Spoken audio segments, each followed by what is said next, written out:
Hello and welcome to global academy.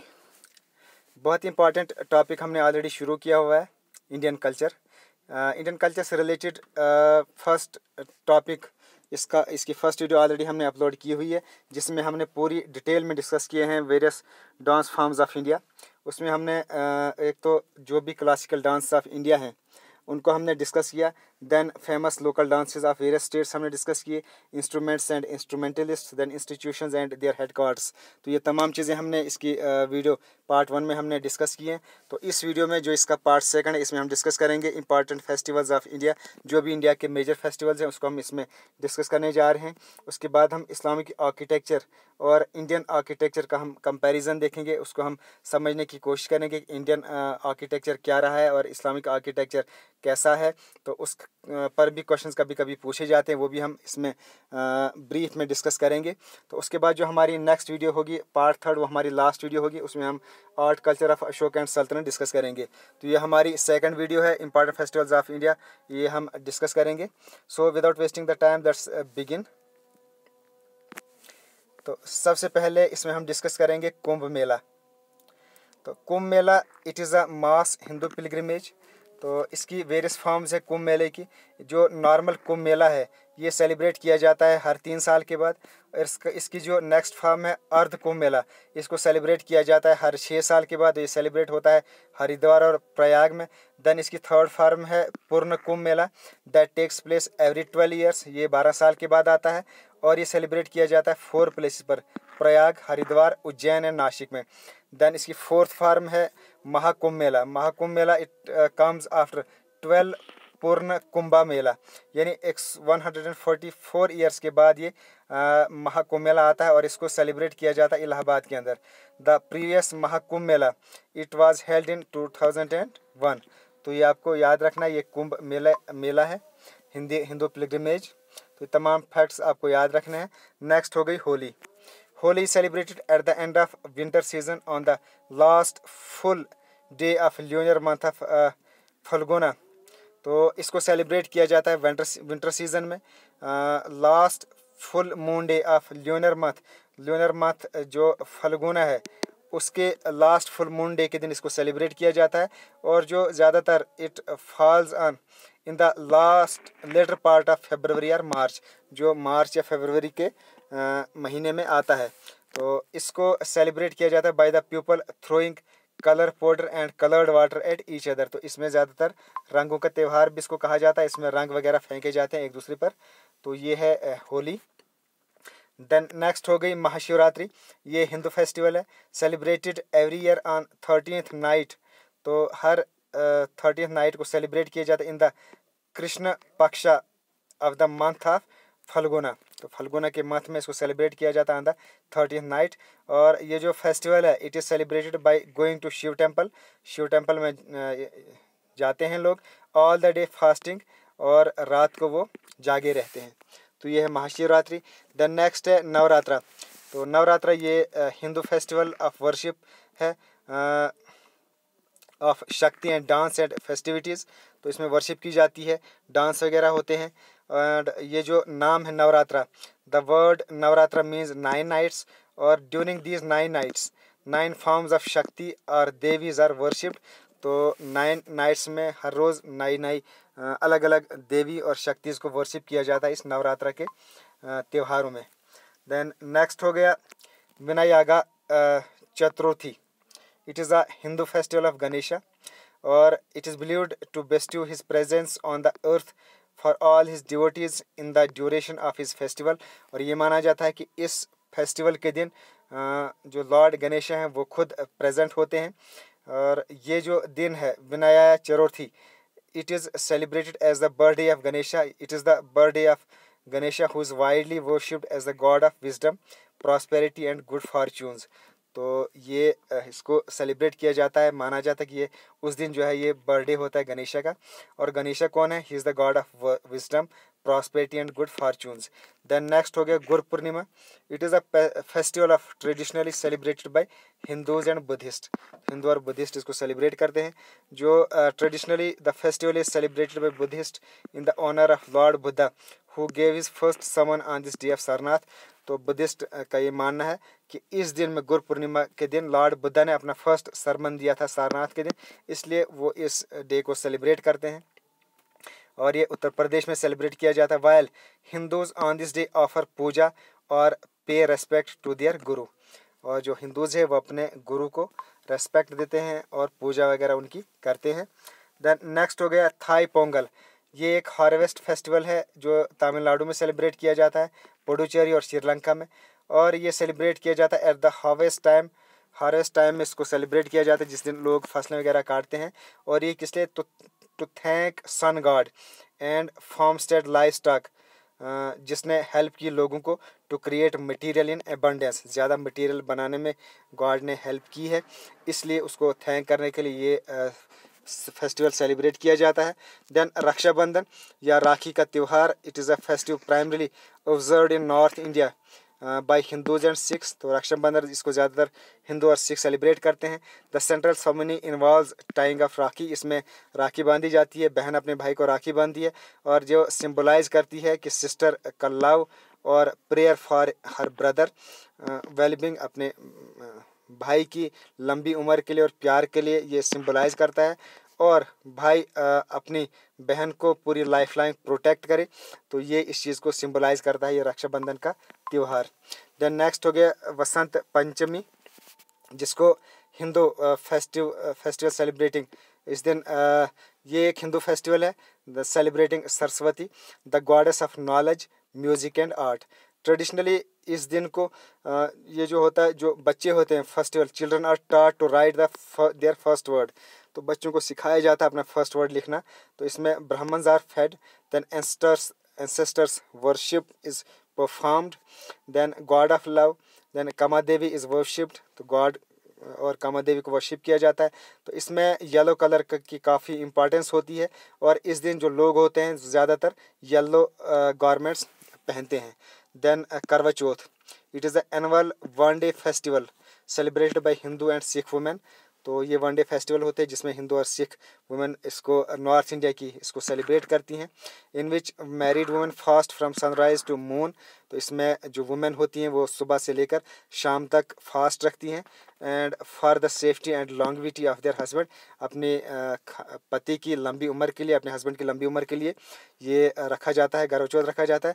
कभी कभी unmarried women भी इसको सेलिब्रेट करती हैं to observe the fast for their fiancee और डिज़ायर्ड। तो अपने फियांसी को पाने के लिए या डिज़ायर्ड जो उनकी चाहत ख्वाहिश होती है उसको पाने के लिए जो अनमैरिड वुमेन भी वो भी इसको सेलिब्रेट करती हैं।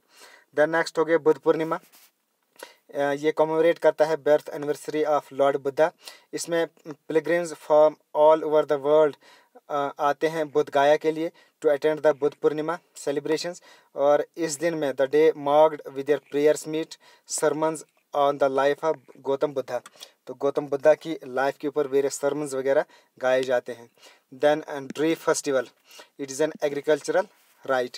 तो ये एक एग्रीकल्चरल त्यौहार है। The rite is observed by the Apatanis in Arunachal Pradesh. तो अपटानीज ट्राइब है वो इसको सेलिब्रेट करते हैं। इट इन्वॉल्व सेक्रीफाइस ऑफ, इसमें सेक्रीफाइस किया जाता है फूल्स का, एग्स का एंड एनिमल्स का to sun and moon god. और इसका पर्पज़ क्या है? The festival to appease this god so that famine could be avoid.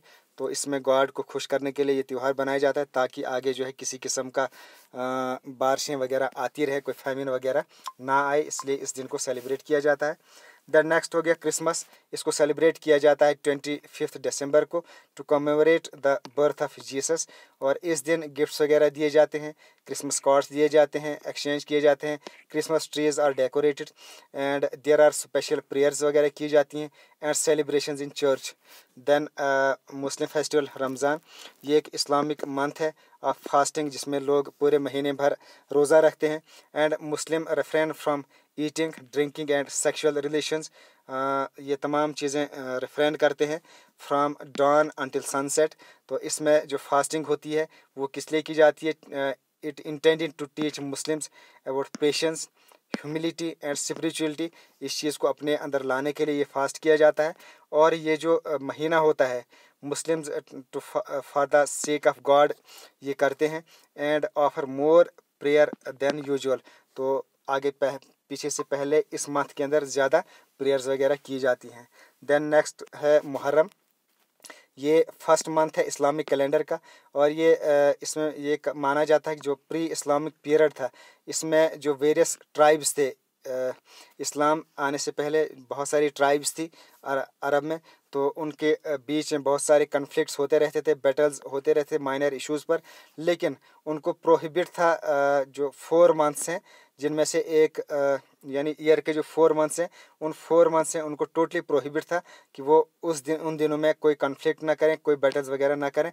और उनमें से एक मंथ मुहर्रम भी है, तो मुहर्रम के महीने में भी उनको किसी भी किस्म की फ़ाइट या कॉन्फ्लिक्ट करना बिल्कुल मना था। तो मुहर्रम इट इज़ कॉल्ड, इसको मुहर्रम इसलिए कहा जाता है, it was unlawful to fight during this month, क्योंकि ये अनलॉफुल था कि इस महीने में किसी किस्म की फ़ाइट वगैरह की जाए।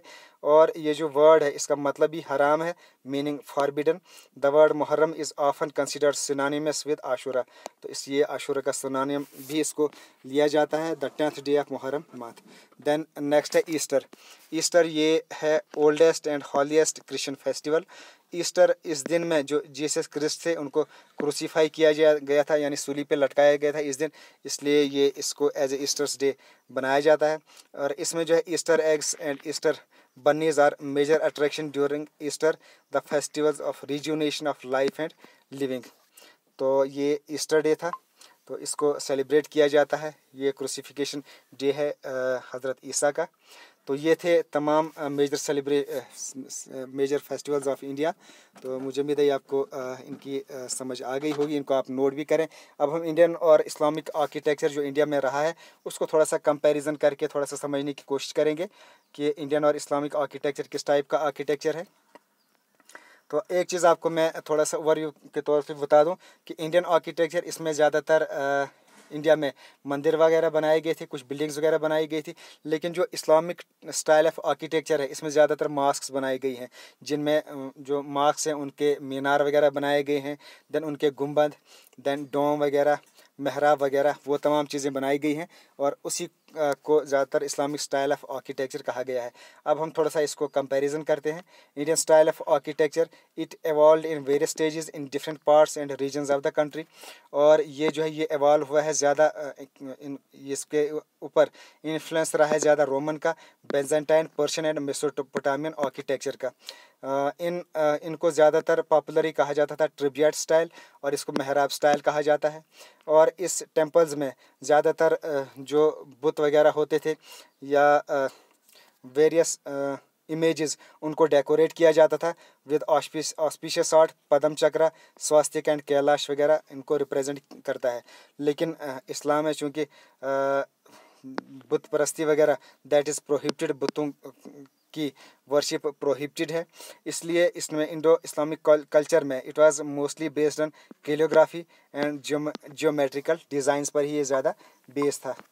देन यहाँ जो आर्किटेक्चर था इंडियन स्टाइल, इसमें बिल्डिंग्स वगैरह डेकोरेट की गई, और उनकी जो हिस्ट्री है वो इंडस वैली सिविलाइजेशन से भी मिलती है, क्योंकि इंडस वैली सिविलाइजेशन में वेरियस प्लान्स और इंजीनियरिंग स्किल्स देखने को मिलते हैं, जिसमें रॉक कट केव्स हैं, टेम्पल्स हैं, reservoirs, then palace of the fort और द प्रोमिनेंट आर्किटेक्चरल टाइप्स।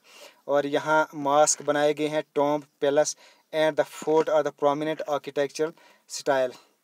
तो इसमें जो इंडियन आर्किटेक्चर है इसके 3 स्टाइल्स ऑफ इंडियन हैं, of there are 3 styles of Indian temple architecture, Nagara style, Vesara style and Dravida style. और there are 3 styles of Islamic architecture, Greece, Roman tradition, then eastern tradition जिसमें Mesopotamian, Persia, and then Indian style, it is the unique blend of Islamic, Persian and Indian style. तो इसमें 3 कौन कौन से आते हैं, एक तो आता है Greece Roman tradition, eastern tradition and Indian style. Then ये जो था Indian architecture, it has a horizontal and vertical elements to which are joint using the brackets. और यहाँ इसमें ज़्यादातर महराब बनाए जाते हैं, ऑर्किड्स, वर्ल्स एंड डोम्स, जिनको बिल्कुल खाली रखा जाता है, एम्प्टी स्पेस उनकी जगह रखी जाती हैं। तो उसके बाद जब मुग़ल डायनेस्टी है उसका डिक्लाइन हुआ, उसके बाद इंडिया के अंदर ब्रिटिश आर्किटेक्चर आया, तो that was most brilliant architectural engineering of the British. और इस ब्रिटिश आर्किटेक्चर को क्या कहा गया? Indo Saracenic architecture. तो ये आपको याद रखना है। तो ये था Indian architecture and Islamic architecture. तो मुझे उम्मीद है आपको ये पूरा कंसेप्ट क्लियर हो गया होगा। अब जो हमारी नेक्स्ट वीडियो है उसमें हम art and culture of Ashoka and सल्तनत डिस्कस करेंगे। सल्तनत में हम पूरे जितने भी इंडियन मॉन्यूमेंट्स हैं, चाहे वो ताजमहल हो, देन लोटस टेम्पल है, then red fort, Qutub Minar, तमाम चीज़ें हम इंपॉर्टेंट जितने भी मॉन्यूमेंट्स इंडिया के उनको हम डिटेल में डिस्कस करेंगे। तो ये थी हमारी सेकंड वीडियो। तो बहुत जल्दी हम 1-2 दिन में थर्ड वीडियो भी लेकर आएंगे। तो मुझे उम्मीद है आपको इसमें काफ़ी कुछ जानने को मिला होगा। Okay, thanks. आपसे रिक्वेस्ट है कि हमारे इस नए व्यूअर्स से रिक्वेस्ट है हमारे चैनल को सब्सक्राइब करें, लाइक करना ना भूलें और अपने फ्रेंड्स में इन वीडियोज़ को शेयर भी करें। Okay, thanks and as always God bless you.